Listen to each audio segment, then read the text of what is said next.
At the risk of alienating quite a lot of the audience, I come here every other week anyway. I'm a Chelsea fan, and my son is too. But I've never seen it looking this smart, I must admit. It's usually a very sticky floor, so it's nice to be here when it's fully dressed.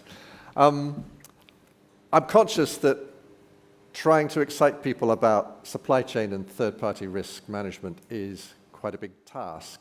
And I'm going to try and do that in the next few minutes. Because while it's dry on a sort of cold December morning, what we do know is attackers, nation states, and more recently criminals are very excited by supply chain.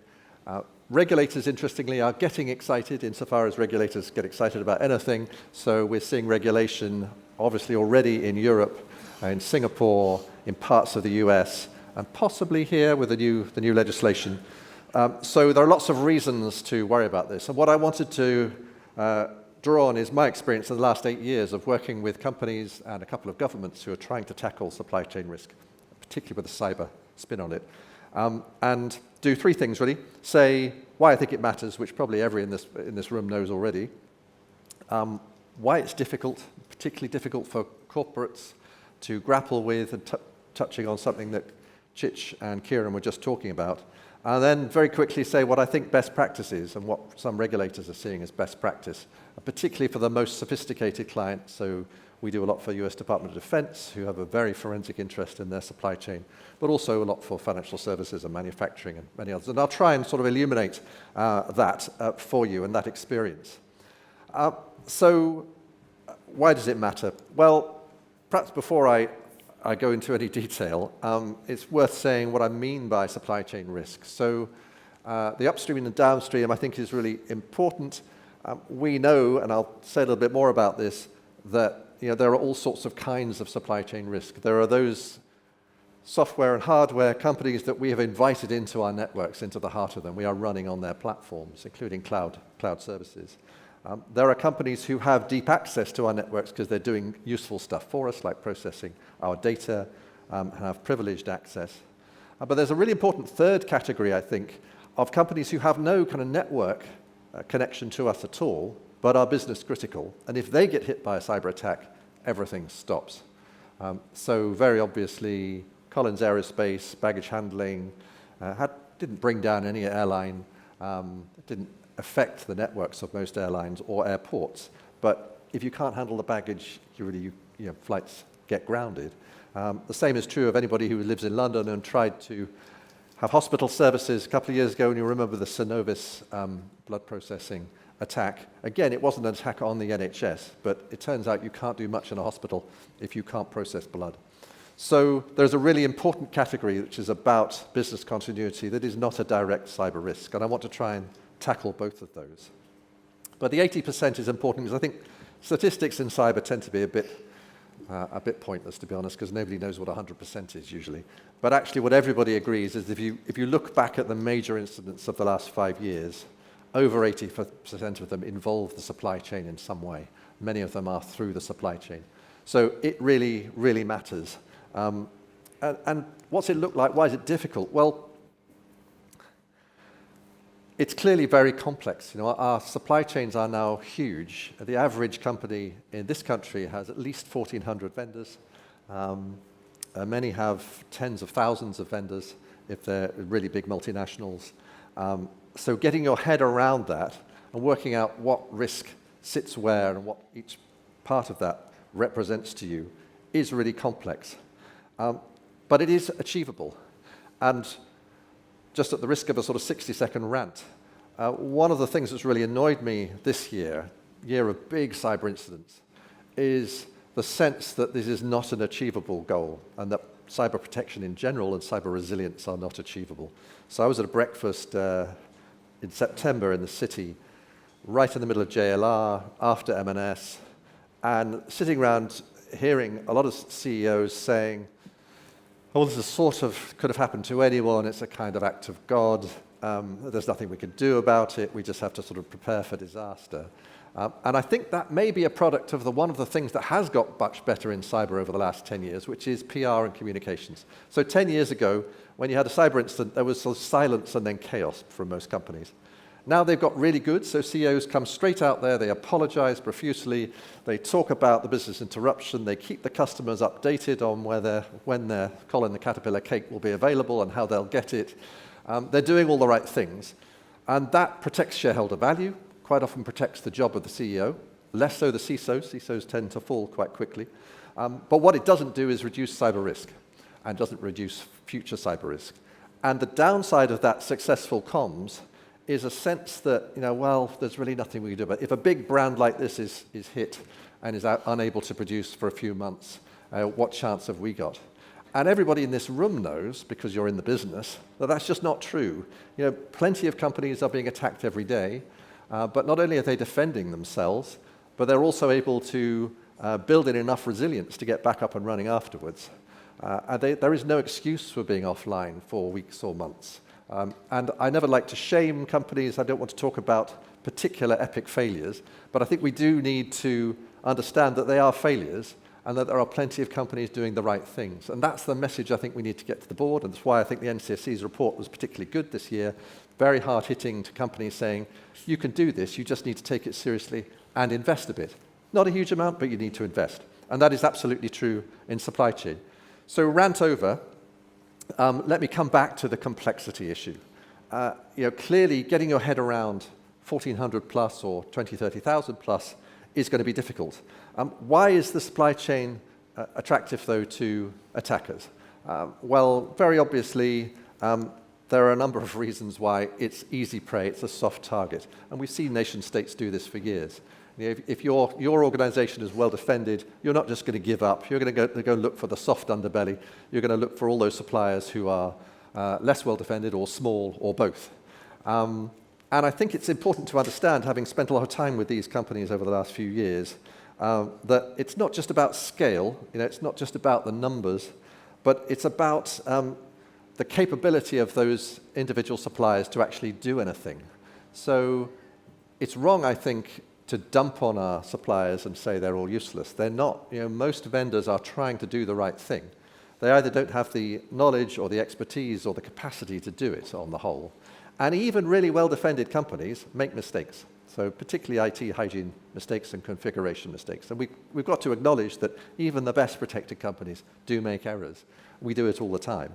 And our security therefore goes up and down. And then, of course, while a huge chunk of supply chain problem is basic issues like authentication, but also IT hygiene, the other chunk is 0 days. And I'll come back to that in a second. And that is a real challenge because it's a race against time. And let me describe some examples of that. But before I do, let me just remind you why this matters in recent incidents. So in this year alone, 3 really important examples. One hit the headlines, JLR. I don't need to say any more about that. It's been done to death. Though, interestingly, companies these days, for all their comms, very rarely say anything about how an attack got in. I think they will usually plead security reasons, though frankly that ship has sailed by the time they've been attacked.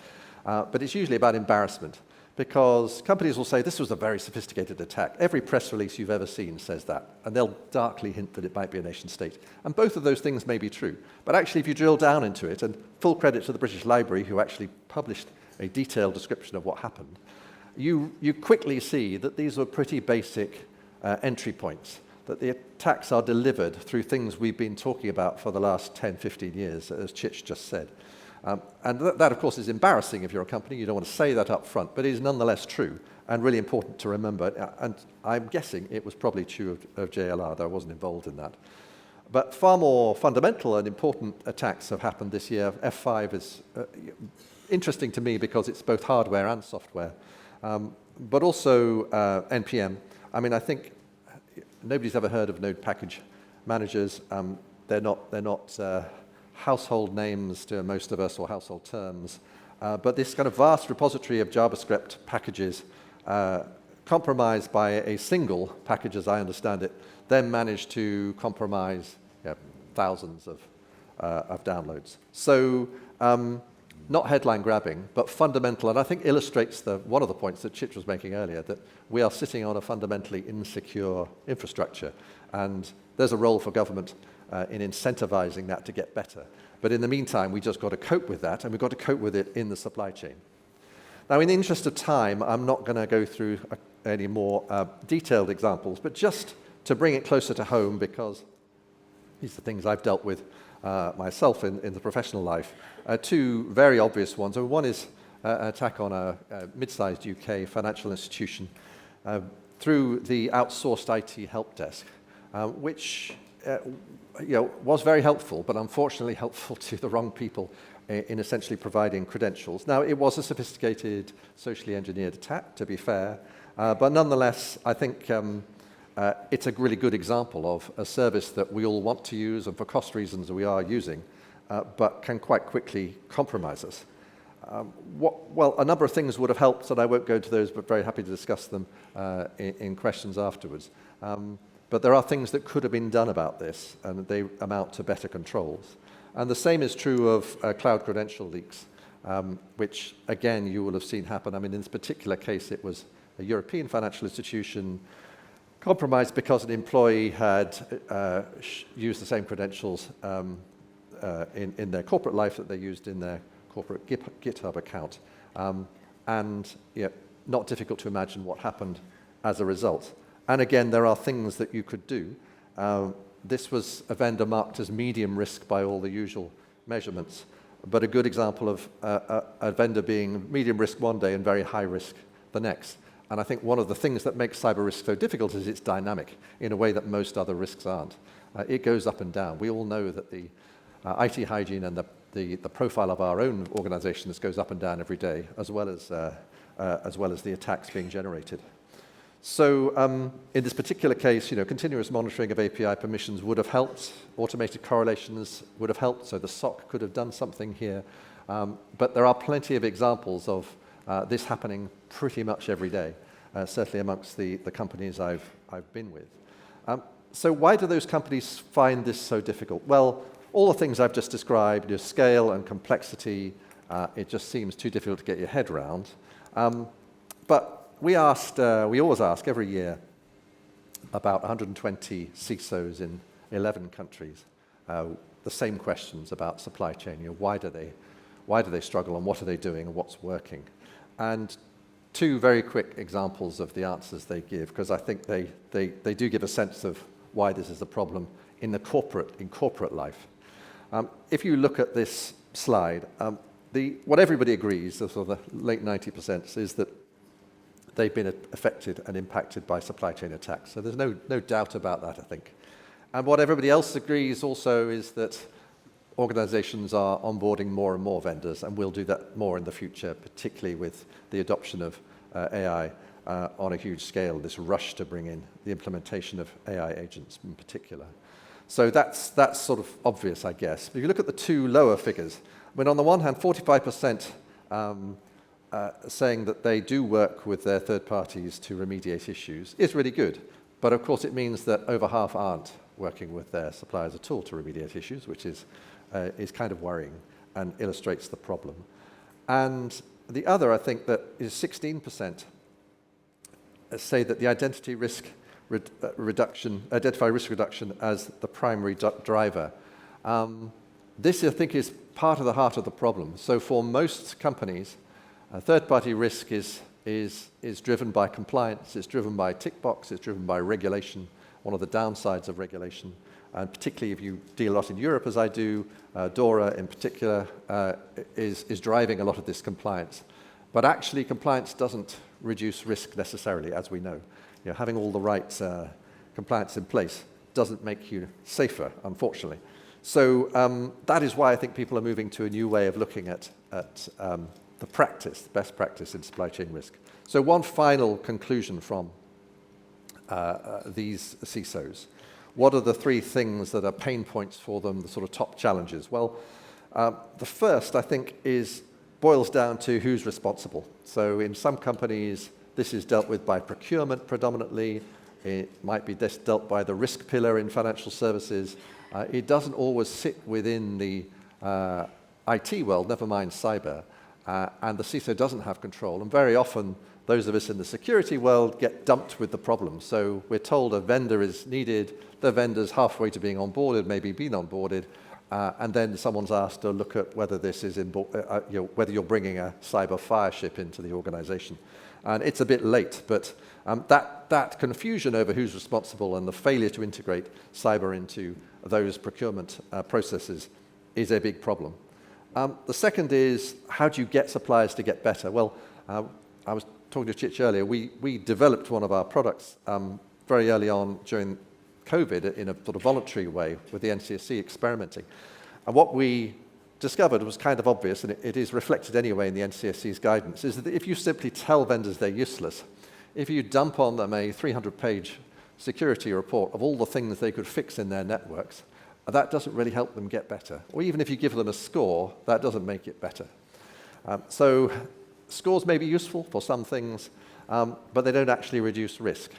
So what reduces risks is specificity, being really specific about what needs fixing and prioritizing those things. So if you say to a vendor that doesn't have, it's probably outsourced itself, its own cybersecurity, but if you say to them, here are 3 things that are flashing red and breaching tolerance, and you need to fix them, and they might be open ports, they might be unpatched software, they might be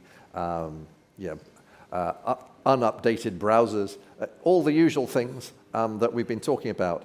And if you tell them, and by the way, here's how you do it, you can get 80% plus compliance. But if you simply tell them they're useless, you're not going to get them to improve, because they don't know what to do very often. And when they fill in their questionnaires, the questionnaires have huge limitations. They're necessary but not sufficient. They tend not to know the answers, so they sort of guess very often. And of course, a questionnaire anyway is a kind of point in time. It's a snapshot, and it tends to be policy-driven. So every company you ever ask says it has a fantastic patching policy. What really matters is, are they doing it? Are they implementing it? What does that look like in practice? So I think it's only fair to understand what the pain points are for these companies trying to grapple with third-party risk management in cyber. And that brings us to continuous monitoring, which sounds like a huge task, but actually shouldn't be, frankly, for reasons that I'm now going to explain. And I think it brings us to, what's best practice? What does it look like? What are the best regulators and governments starting to point to? Well, it wouldn't be an NCSC conference if I didn't, or NCSC-sponsored conference if I didn't bring up the NCSC guidance, which, by the way, I think is excellent, the principles for supply chain security, which boil down to visibility. So I called this talk about protecting the unseen. Actually, you can get visibility of this highly complex world of the supply chain. And then it's about, once you've understood the risks, establishing control and actually improving things. If I have any criticism, it would be we probably need to go further on the continuous improvement. And maybe there's a role for regulators in this, because actually just encouraging people to get better isn't in the end going to work. There has to be, for those who refuse to get better, there has to be some kind of sanction. In practice, for companies that do this really well, that means you escalate to them the 10% who are just refusing to do this, because you can see they haven't done it even if they said they have. And then there's a difficult decision. Do you offboard those people? That's a nuclear option. Do you build in controls around them, which is a much more doable challenge? But there are things you can do once you know what the risk is that make things safer for you and reduce the risk. So in order to do that, if you go back to that slide that showed the soup of your vendors, the 1,400 plus or 20,000 plus or whatever it is, you do need obviously to tier them and to work out which presents the biggest risk to you. Typically in the past, companies have tiered their suppliers by spend, so they'll put the big cloud providers in the top tier, but actually we know, particularly in this community, that the cyber threat is different because it's going to come from tier 56 of your 20,000 suppliers. I mean, even think back to NotPetya. Who's ever heard of MEDoc, the Ukrainian software, accountancy software company, which turned out when Cisco investigated not to have patched its servers for several years. Nobody had heard of that. It was not on the top tier of anybody's risk register, even in Ukraine where it was based.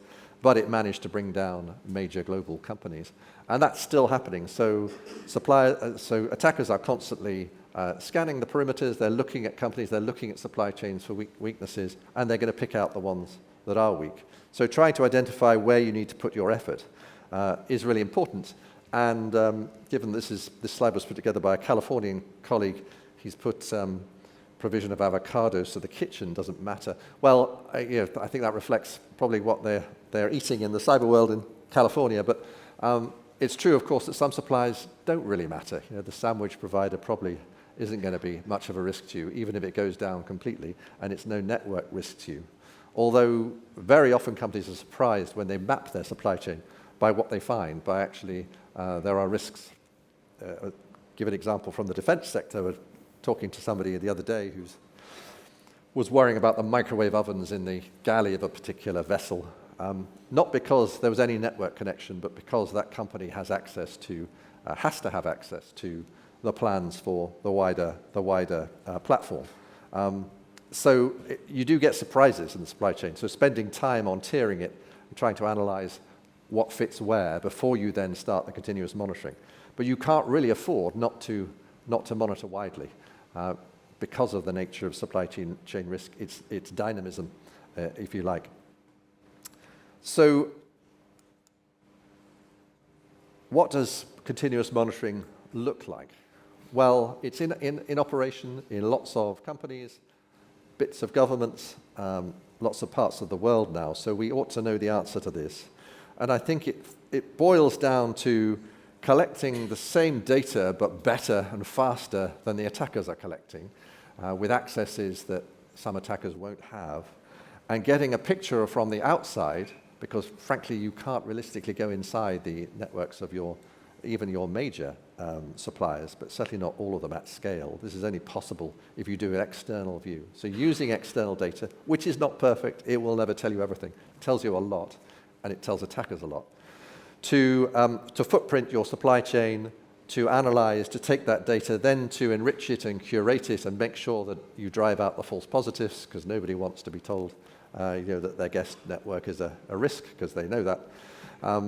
But it is possible to do this if you automate it. And then the key thing, which I think the box here, which I would call a risk operations center parallel to a SOC, or ROC, and it needs to be treated in the same way, is to continuously monitor how those companies are performing and behaving from the outside. And that's the only way really to stay ahead of the attacker and ideally remediate first.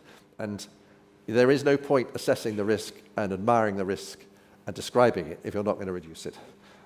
And the mistake we've made, I think, in TPRM generally, is to put all the effort into admiring and assessing it, and not enough into actually remediating and reducing it. So 2 seconds on CVEs. This is a snapshot of a very large number of companies monitored for exposure to CVEs this year, and on the right is a particular company that we were looking at who actually turned out to be less exposed than they had feared. But most companies represented in this room or organizations are likely to patch very quickly when they get a critical vulnerability. Obviously, not all vulnerabilities matter as much as others, as you all know better than I do. But where it is critical, people are pretty good at moving fast. But the problem is the supply chain isn't. The supply chain is going to move very slowly. So knowing what your exposure is to the supply chain, who in your supply chain hasn't acted, is really, really important, because it gives you the option then to do something about it. And this slide, which looks different because it's actually from 2022, is about the Atlassian Confluence vulnerability, which you might, well, I'm sure you will remember, a big deal at the time. Why am I using a slide from 2022? Because it really wasn't worth updating, because it hasn't changed. So the cadence we see when we monitor hundreds of thousands of companies in the supply chains of many, many clients is pretty much the same now as it was then. So what happens is the good work really, really fast. They act quickly in this race against time with the attackers, which has got worse, of course, thanks partly, I think, to AI, and certainly will get worse in the future. The exploitation is going to get quicker. but a proportion of companies will do really well really quickly in your supply chain. Others will take a long time. So in this case, it was about 14 days. You've got to about 40% patched. But then it plateaus off, and you will find that a very significant proportion of your supply chain never does it. And that's where there is a problem, and that's where remediation matters. And I'm sorry to say this hasn't really changed. So in the interest of time, I want to leave time for questions and discussion. Let me just move on to, first of all, to give you one very quick snapshot of a very large financial institution in this country. This is what can be achieved. The graph is the only thing that matters. That can be achieved in a single year. So you can. This is illustration that it is a doable challenge. You can reduce your risk. You won't eliminate it. Nothing in cyber is about 100% security, but you can massively reduce your exposure and have a very few outstanding flashing red tolerance breaching risks from your supply chain. It is possible.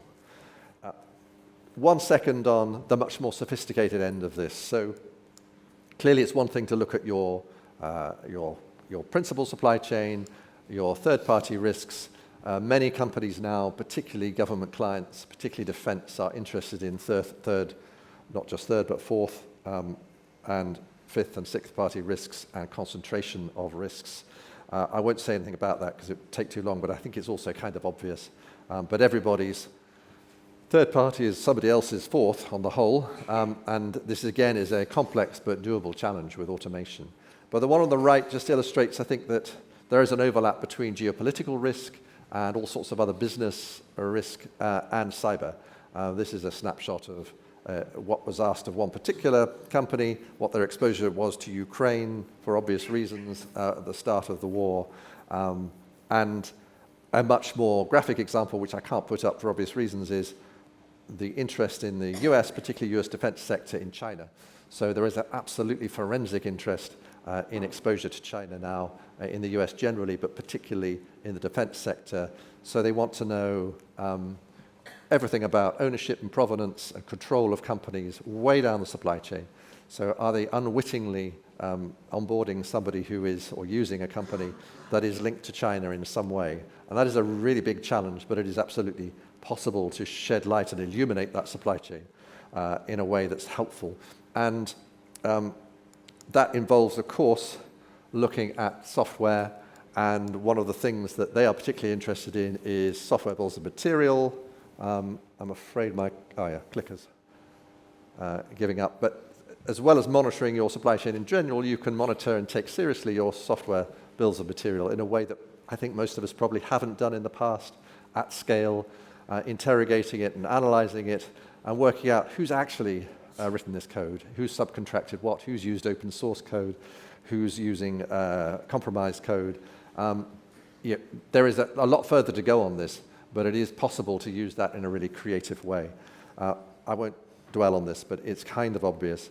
And since no talk in cyber is complete without a sort of nod towards AI, I agree with everything that was just said about productivity being this current phase of AI. Certainly in the cybersecurity industry, where I spend my life, it's all about productivity. And it is making things faster and easier, cheaper for the attacker. But we kind of know that. And it is also doing really good things for defense, as I think this shows. I mean, frankly, you can only do the sort of supply chain defense I've been describing if you are highly automated and if you're using machine learning and large language models to get there first, if you like, and to triage massive amounts of data. You're not going to be able to do it yourself. And that does mean, ironically, outsourcing to some degree and using services provided by a number of companies now to do this. Because there is no staff augmentation that is going to work. In the past, I think what happened was once we got through the questionnaire phase, companies would get one of the Big Four or consultancy to look at this problem. They would buy huge amounts of data, and very often did a good job, but that is not a sustainable model. It's just too expensive. It means a massive and very expensive staff augmentation. What you need is an automated service that is going to allow cyber teams to focus on the things they really need to. But I'll finish on the positive note then that I think this is absolutely a doable challenge. It is possible to treat your ecosystem as you would your own networks.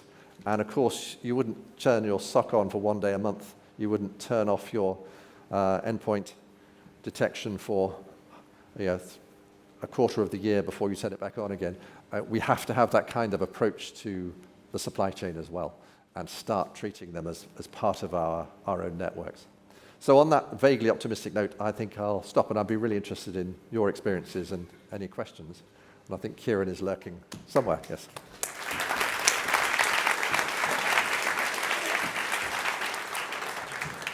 Thank you very much, Robert. Please, I forgot to mention, submit questions via Slido as soon as the speaker's finished. So whilst people are typing them in, let me ask you one. So you were my boss, I forgot to mention that in the introduction, and you had a very good line. Don't tell people about those dreadful appraisals you gave me, but do tell people, you had a good line always in asking, so what? We would tell you something interesting and very technically sort of adept and so forth, and you would say, well, so what? So what do we do with this? So for this type of issue, and the cyber threat community and the cybersecurity industry, you go to a client and you say, well, this is wrong, or we can fix that, and so forth. Then you've got all this hidden risk in other organizations. How do you fix that, given that you don't quite control it? Well, I think that's the key point, is that you don't control it. So you're looking at an ecosystem that you don't control. You can control your little bit of it, but actually you're totally dependent on something you can't control. And therefore, using the data that you have got access to look at it from the outside, as attackers do, is ultimately the only way to do it. And doing that at scale and doing it better than attackers and faster, I think, is the answer. And you're absolutely right. Well, you taught me a lot about this when you set up the NCSC. And I think we're very good as a community in analyzing and admiring the threat as a kind of beautiful thing. But actually then going out and doing something and reducing it is what we need to aim on.